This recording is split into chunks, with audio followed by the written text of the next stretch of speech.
नमस्कार। आज हम बरसते जल के रूप अनेक पाठ के अभ्यास करेंगे, जिसमें संज्ञा और उसके भेद के बारे में बताया गया है। तो आइए पहले जानते हैं संज्ञा किसे कहते हैं। किसी भी व्यक्ति, वस्तु, स्थान, जाति या भाव के नाम को संज्ञा कहते हैं। संज्ञा के 3 प्रकार हैं मुख्यतः: व्यक्तिवाचक संज्ञा, जातिवाचक संज्ञा और भाववाचक संज्ञा। जिन शब्दों से किसी विशेष वस्तु, विशेष व्यक्ति या विशेष पदार्थ की सूचना मिलती है, उन्हें व्यक्तिवाचक संज्ञा कहते हैं। जैसे लाल किला, दिल्ली, कुतुब मीनार, राहुल, रमेश आदि। जिन शब्दों से किसी वस्तु, स्थान या पदार्थ की जाति की सूचना मिले, उन्हें जातिवाचक संज्ञा कहते हैं। जैसे कक्षा, पुस्तक, बच्चे आदि। जिन शब्दों से किसी भाव की सूचना मिले, उन्हें भाववाचक संज्ञा कहते हैं। जैसे बचपन, बुढ़ापा आदि। अब आइए देखते हैं।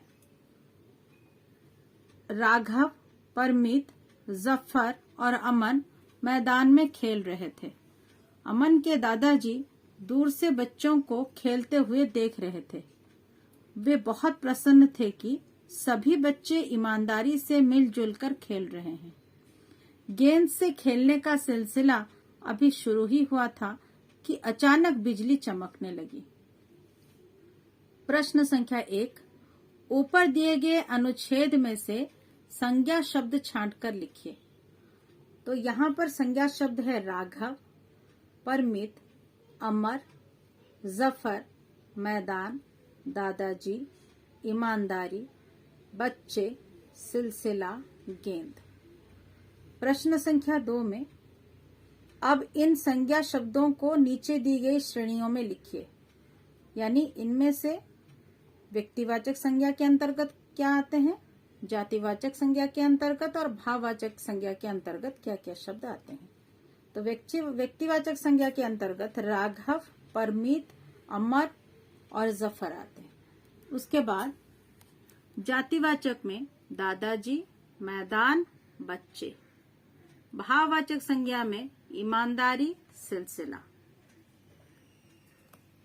अब देखिए, संज्ञा तथा उसके प्रकारों की परिभाषा दी गई है, जिसे आप लोगों को याद रखना है।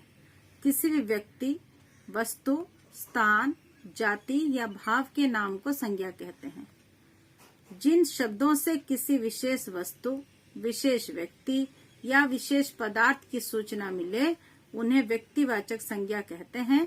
उदाहरण: राहुल, दिल्ली। जिन शब्दों से किसी वस्तु, स्थान या पदार्थ की जाति की सूचना मिले, उन्हें जातिवाचक संज्ञा कहते हैं। उदाहरण: कक्षा, पुस्तक। जिन शब्दों से किसी भाव की सूचना मिले, उन्हें भाववाचक संज्ञा कहते हैं। उदाहरण: बचपन, बुढ़ापा। अब प्रश्न संख्या 3 की तरफ जाते हैं। नीचे दिए गए वाक्यों में व्यक्तिवाचक संज्ञा शब्दों पर घेरा लगाइए। इन वाक्यों में जो भी व्यक्तिवाचक संज्ञा होगा, उन पर घेरा लगाना है। पहले वाक्य में सभी लड़कियों ने मीना को उसके प्रथम आने पर बधाई दी। तो व्यक्तिवाचक संज्ञा है मीना। रवि ने छोटे बालक को डूबने से बचाया। व्यक्तिवाचक संज्ञा है रवि। दिल्ली भारत की राजधानी है। यहाँ पर 2 व्यक्तिवाचक संज्ञा है, एक है दिल्ली, दूसरा है भारत। उसके बाद अमन दौड़कर घर में घुस गया। इसमें व्यक्तिवाचक संज्ञा है अमन। ताजमहल बहुत सुंदर है। व्यक्तिवाचक संज्ञा है ताजमहल। अब प्रश्न संख्या 4 की तरफ चलते हैं। नीचे दिए गए वाक्यों में जातिवाचक संज्ञा शब्दों पर घेरा लगाइए। पक्षी चहचहा रहे थे। जातिवाचक संज्ञा पक्षी। सोहन पेड़ की घनी छाया में सो गया। पेड़ है जातिवाचक। भारत महान देश है। यहाँ पर जातिवाचक संज्ञा है देश। वे कुर्सी पर बैठ गए। कुर्सी है जातिवाचक संज्ञा। हमें हरी सब्जियां खानी चाहिए।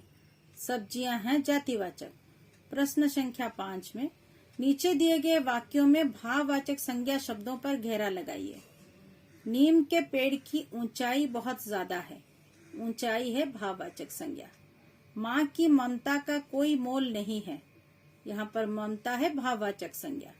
रसगुल्ले में मिठास है। मिठास भाववाचक संज्ञा। ज्यादा काम करने से मुझे थकावट हो रही है। थकावट है भाववाचक संज्ञा। अब प्रश्न संख्या 6 में 2 खंड दिए गए हैं। एक है व्यक्तिवाचक और दूसरा है जातिवाचक। तो व्यक्तिवाचक संज्ञा और जातिवाचक संज्ञा, इनमें से कुछ संज्ञा शब्द दिए गए हैं। उदाहरण के अनुसार खंडों में व्यक्तिवाचक एवं जातिवाचक संज्ञा लिखिए। जातिवाचक संज्ञा के अंतर्गत दिया गया है नदी। व्यक्तिवाचक संज्ञा है गंगा। जातिवाचक में पर्वत, व्यक्तिवाचक में हिमालय। उसी तरह से जातिवाचक में लड़की, व्यक्तिवाचक में गीता। यहाँ पर आप अपना नाम भी लिख सकते हैं। जातिवाचक संज्ञा में किताब, व्यक्तिवाचक संज्ञा में अभ्यास सागर 6। जातिवाचक में देश, व्यक्तिवाचक में भारत। जातिवाचक में लड़का, व्यक्तिवाचक में मोहन। जातिवाचक में राज्य, व्यक्तिवाचक में पंजाब। अपना राज्य का नाम भी लिख सकते हैं उड़ीसा। प्रश्न संख्या 7 नीचे दिए गए शब्दों से भाववाचक संज्ञा बनाइए। बच्चा, बचपन। बूढ़ा, बुढ़ापा। अमीर, अमीरी। सुखी, सुख। वीर का वीरता। प्रश्न संख्या 8 नीचे दिए गए अनुच्छेद को उचित संज्ञा शब्दों से पूरा कीजिए। मीना पढ़ाई में बहुत होशियार है। वह अपनी कक्षा में हमेशा प्रथम आती है। उसके सभी शिक्षक उसकी बहुत तारीफ करते हैं।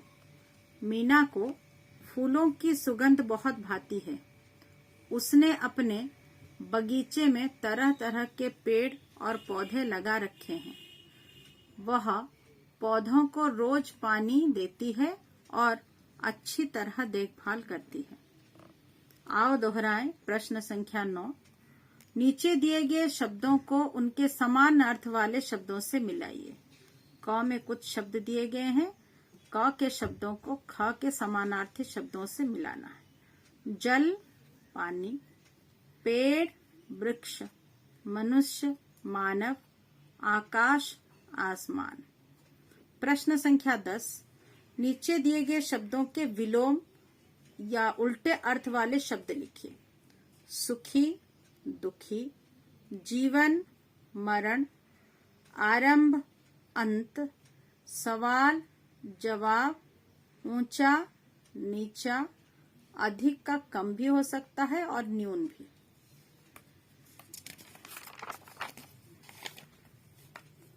प्रश्न संख्या 11 नीचे दिए गए शब्दों के लिंग बदलकर लिखिए। लड़की, लड़का। नर, नारी। स्त्री, पुरुष। माली, मालिन। सुनार, सुनारिन। गाय, बैल। प्रश्न संख्या 12 में नीचे दिए गए संज्ञा शब्दों का प्रयोग करते हुए एक अनुच्छेद लिखिए। लाल किला, बच्चे, फूल, पेड़ पौधे, खाना और पानी। इन शब्दों का प्रयोग करके एक अनुच्छेद लिखना है। कल हम सभी बच्चों को स्कूल की तरफ से शैक्षिक भ्रमण पर लाल किला ले जाया गया था। वहां जाकर हम सभी बहुत उत्साहित थे। लाल किला भारत का एक ऐतिहासिक स्मारक है। इसके अंदर तरह तरह के पेड़ लगे हैं जिन पर बहुत सुंदर फूल खिले हुए थे। पेड़ पौधों से वहां का वातावरण आकर्षक लग रहा था। लाल किला भारत के प्रसिद्ध पर्यटन स्थलों में से एक है, जहां हर साल बहुत से देशों से लोगों की एक भारी भीड़ आती है। लाल किला घूमने के बाद हमें एक भोजनालय में खाना खिलाने के लिए ले जाया गया। खाना खाने के बाद हम सब पानी पिए और अपने अपने घर लौट आए। सचमुच लाल किला भ्रमण करके हम बहुत आनंदित हुए। बच्चों, तुम यहाँ पर अपने वाक्य का